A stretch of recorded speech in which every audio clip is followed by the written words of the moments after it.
Dear student, today I will discuss with you the demonetization. आज मैं तुम्हें नोटबंदी के बारे में बताऊंगा. It is the most important issue. बहुत ही महत्वपूर्ण मुद्दा है ये इकोनॉमी के लिए, हमारी इकोनॉमी के लिए. तुम्हारी बुक में जो पेज नंबर 3.13 पे है, मैं वहाँ पे समझा रहा हूँ. पेज नंबर 3.13, डिमोनेटाइजेशन यानी कि नोटबंदी. क्या होता है नोटबंदी? सबसे पहले इसकी डेफिनेशन ये नोट कर सकते हो तुम. When a currency note ceases to be a legal tender. Again I am repeating, when a currency note ceases to be a legal tender.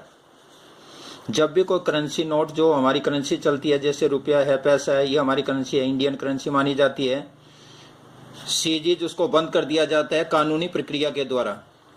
अगर किसी मुद्रा को, किसी करेंसी को कानूनी प्रक्रिया के तहत बंद कर दिया जाए, उसको हम नोटबंदी कहेंगे.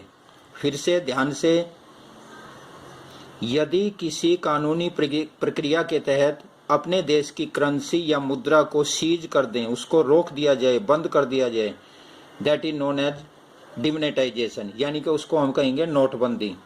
ये दरअसल 8 नवंबर 2016 8 नवंबर 2016 को ये एप्लीकेबल हुआ था ये रूल. इसको अंडरलाइन कर लेंगे यहाँ पर. On the 8th of November 2016 the government of India, यहाँ से 8 नवंबर 2016 the government of India made an announcement with profound implication for the Indian economy. It was decided demonetize high value currency notes of demonetization of rupees 500, rupees 1000 with immediate effect, ceasing to be legal tender except for a few specific purpose.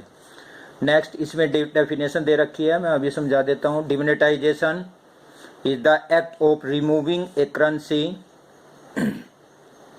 Of its status as a legal tender. ये जो last में जो मैंने underline किया हुआ है, फिर से देखें यहाँ पे. Demonetization is the act of removing a currency unit of its status as legal tender.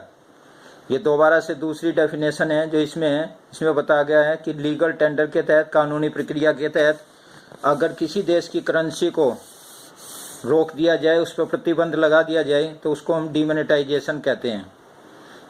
ये इसकी डेफिनेशन होगी. और ये कब लागू हुआ ये मैंने बता दिया.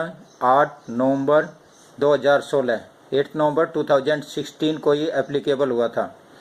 अब जो मेन चीज़ आती है इसमें, जो मेन बात आती है, वो है what are the main objective of demonetization. किस वजह से किया गया है डिमोनेटाइजेशन, उसके मेन ऑब्जेक्टिव क्या थे. तो ये तुम नोट कर सकते हो.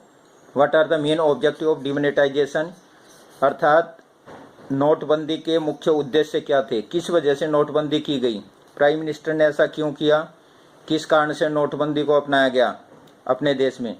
तो सबसे पहला इसमें जो मेन ऑब्जेक्टिव है, that is elimination of black money. काले धन को बाहर निकालना. एलिमिनेशन, एक्सट्रैक्ट आउट, एक तरह से बाहर निकालना. ब्लैक मनी, काला धन. ब्लैक मनी क्या होता है? Black money refer to the unaccounted money. ये अनअकाउंटेड मनी, इसको अंडरलाइन कर लें यहाँ पर, जिसका कोई हिसाब किताब नहीं होता, जिसके ऊपर हम टैक्स नहीं देते,